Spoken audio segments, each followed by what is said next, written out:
Dieu, dans le département d'humanisme au Congo. C'est un bon garçon de côté, un très bon garçon, un cœur vraiment bien. Aujourd'hui, un temps, papa est mort. Vous savez, au Congo, le salaire des fois n'est pas très élevé. Il a un bon, il n'y a pas d'argent. Ses propres sœurs, qu'on lui dit de sortir de la maison de son père. Il faut qu'il aille ailleurs. Ses propres sœurs, toutes ces petites là que nous avons fait entrer dans les écoles et tout et tout. Quand moi j'ai appris ça, j'ai dit si j'étais là, je ne dirais pas sortir. C'est moi qui allais dire tu restes. Il dit je dois sortir. Il m'a écrit, il faut que je sorte. C'est quand même malheureux parce qu'il n'a pas d'argent. Demain, s'il avait l'argent, tout le monde avait dit ah, il y a tel, je ne sais pas ton nom, c'est notre Yaya. Ça, ainsi fait le monde.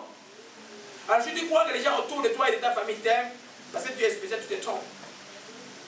Si tu vois, le jour où tu vas vraiment manquer, tu vas voir qu'ils vont te fuir. C'est la Bible qui le dit. Amen. Il y en a, il demande à certains frères, il était avec tout le monde autour de lui. À partir du moment où il se déplace un peu, il n'a plus les moyens qu'il avait. Les gens ne le disent même plus. Amen. C'est un principe qui va de l'amitié jusqu'à la famille. Donc, c'est pourquoi quand tu es dans l'épreuve, remercie Dieu de savoir que ton frère, ta soeur qui dit qu'il t'aime, il t'aime pas. Une vraie soeur et un vrai ami aiment tous les temps. Ils viennent comme les amis de Job s'asseoir avec toi dans ton malheur. Ils ont resté pendant toute l'épreuve de Job jusqu'à ce que l'histoire termine. Et ils ont pleuré. Alléluia. Un ami n'entend pas les choses de son ami et puis il va aller rencontrer. Il protège son ami. Même si tu sais que ton ami a tort, quelqu'un me faisait cette remarque, tu protèges toujours ton ami. Non. Quand je protège quelqu'un, je sais que Dieu le sauvera un jour. Alléluia. Amen. Amen. Et puis on a vu, c'est par là que nous allons continuer aujourd'hui, que l'épreuve produit la persévérance. Alléluia. On a vu ça la fois passée, on va lire dans Romains 5, verset 3 à 4, c'est aussi une révision à ce niveau-là parce qu'on avait déjà entamé cela. Amen. Qui aime être persévérant ici? Soyez sincères. Qui aime être, vous aimez être persévérant. Amen. Persévérance, c'est comme résister, avancer, marquer tous les embûches qu'on vous met dans la route. Amen. Avoir la foi malgré que vous avez des espérances qui viennent contre votre propre espérance. Alléluia. La Bible dit qu'Abraham luttait, on va venir dans Romains 5, après j'ai lu dans Romains 4, à partir du verset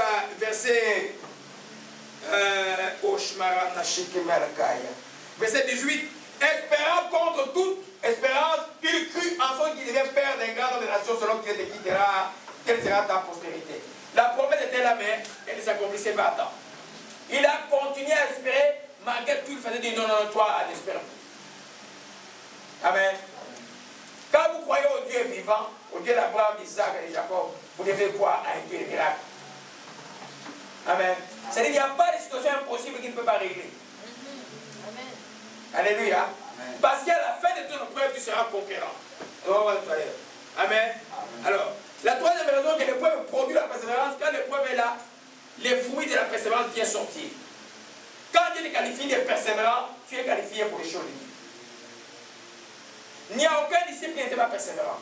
Parce que l'évangile a été annoncé dans les primaires, vous connaissez tous. Amen.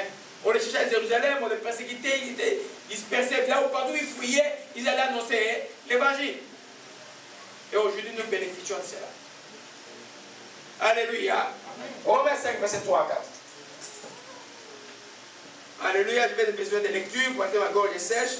Je vais demander à notre frère Nari de nous lire Romains 5, verset 3 et 4. Romains 5, versets 3 et 4. Bien plus, nous nous glorifions même des afflictions, sachant que l'affliction produit la persévérance, la victoire dans l'épreuve, et cette victoire, l'espérance.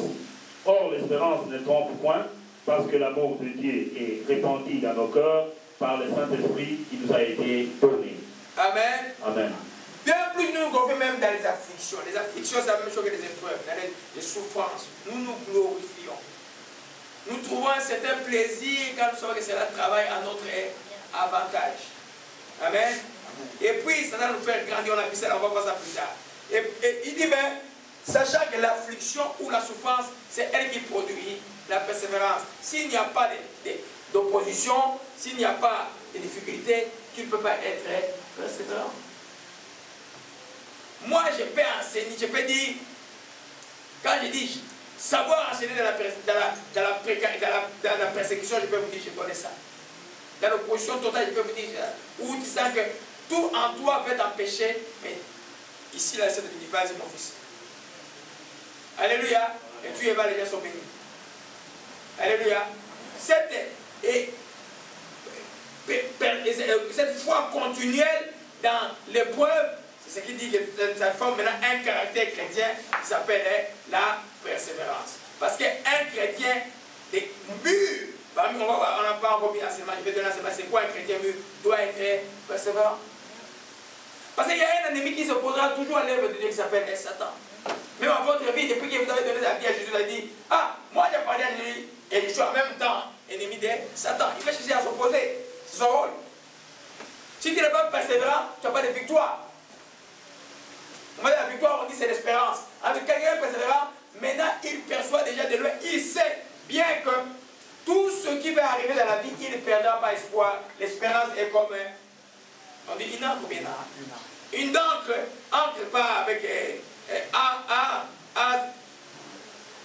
encore en anglais. C'est A-N-C-E-E. Amen. Vous voyez quand un bateau à cause, c'est qu'on jette là. L'espérance, c'est ce qui nous tient. Quand le bateau, on jette l'ancre là, le bateau ne peut pas bouger. La même chose, toi, on ne peut pas bouger ta foi là parce que l'espérance soutient ta foi. L'espérance que Jésus va venir soutient ta foi. Que Jésus peut apparaître d'une manière, d'une minute à l'autre, nous sommes à l'état de la fin, soutient ta foi de tous les jours. Parce que la foi, c'est aujourd'hui, l'espérance, c'est quelque chose qu'on attend plus loin. Mais elle sert de l'encre à ton âme, de s'accrocher à Dieu. Mais on voit la séquence de la production, ça commence par l'épreuve qui produit la persévérance, et quand le persévérant, on peut être quelqu'un qui espère. Amen. C'est pourquoi la Bible dit que l'espérance du juge ne périt jamais. On a eu des requêtes, c'était que je joue glorieux là-dedans. On était en train de prier, et puis l'Esprit dit papa à l'internet, il y avait des requêtes qui sont arrivées. Il y avait une certaine dame, dont j'étais le nom, qui était à l'hôpital, et je ne sais pas, et c'était quoi, pour d'autres en France. Un jeune homme qui est un chrétien, qui est tombé dans le combat après s'être suicidé. Et il était rétrogradé, il était chanté à l'église, et puis il s'est suicidé. Tentative de suicider à l'hôpital, et puis il requête une autre dame. Son fils a dit, ma mère croit en Jésus-Christ de Nazareth, elle est convaincue que Dieu les guérira. On a prié, l'Esprit dit qu'elle, je me suis allé dire après qu'elle est à la cité de Dieu. Quand je retourne, quand les gens sont partis là, je vais voir l'email, son fils m'envoie directement un email que maman est priée pour son âme.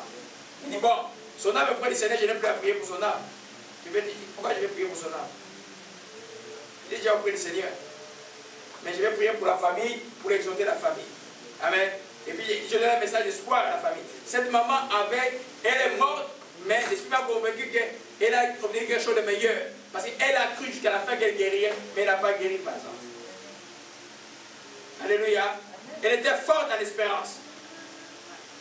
Alléluia. Je ne sais pas si elle avait, je me souviens d'enseignement correct sur la foi. Amen. Parce que quand tu as la foi, les choses s'accomplissent maintenant. Mais l'espérance va t'amener à l'éternité sûre, parce que c'est ça qui nous amène à l'éternité. Alléluia. Amen. C'est juste pour vous expliquer qu'on répète les différences entre les deux. Alléluia. Amen. Amen. Et puis on a vu le psaume 126. Oh là là. Alléluia. Le psaume 126, on va y aller rapidement. Je vais lire et puis on va passer à ce que nous allons voir et manger. Alléluia. Amen.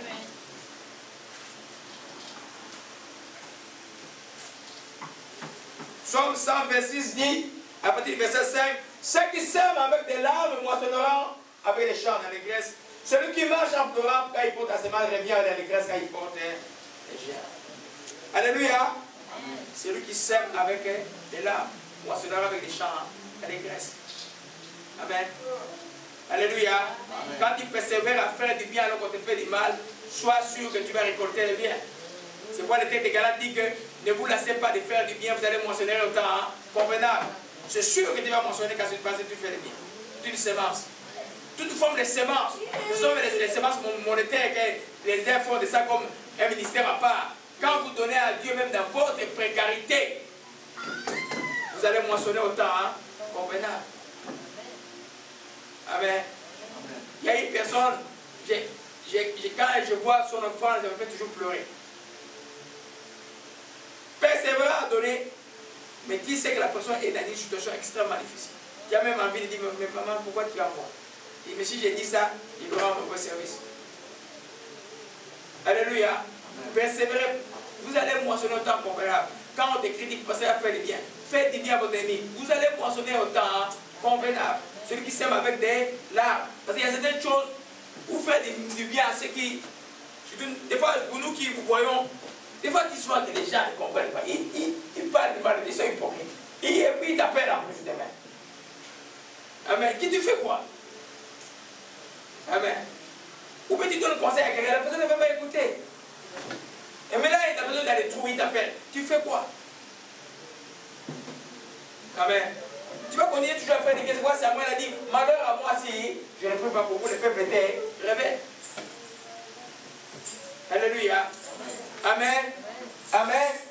Donc, c'est ce qu'on a vu l'image passée. Aujourd'hui, nous voyons, alléluia, que ton nom soit béni, Père de gloire. L'épreuve nous purifie et nous rend plus que conquérants. Amen. Qui va être pur ici? Qui va être pur comme de l'or? Amen.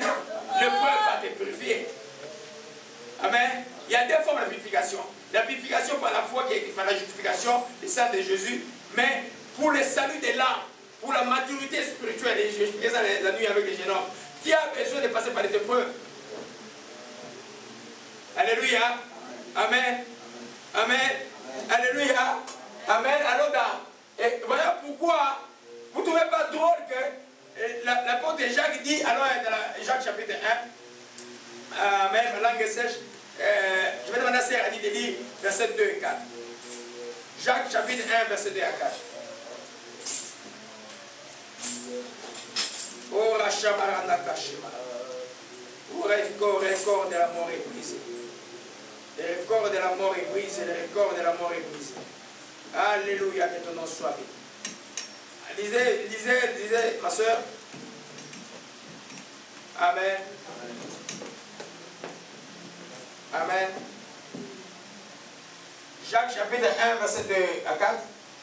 Considérez-vous comme très heureux quand vous avez à passer par toutes sortes d'épreuves, car vous le savez, si votre foi résiste à l'épreuve, celle-ci produit la persévérance. Mais veillez à ce que votre persévérance se manifeste pleinement, afin que vous soyez parfaits, sans défaut, qui ne vous manque de rien. Amen. Amen. Alors, c'est la phrase que je disais, on a vu la persévérance après que l'épreuve produisait la persévérance. On ne va pas revoir ça. C'est que nous voyons maintenant, regardez comme un sujet de joie complète diverses épreuves auxquelles vous pouvez être. Sujet de joie complète. C'est difficile ça. Quand j'étais nouveau chrétien, je disais pas ces versets-là, je sautais.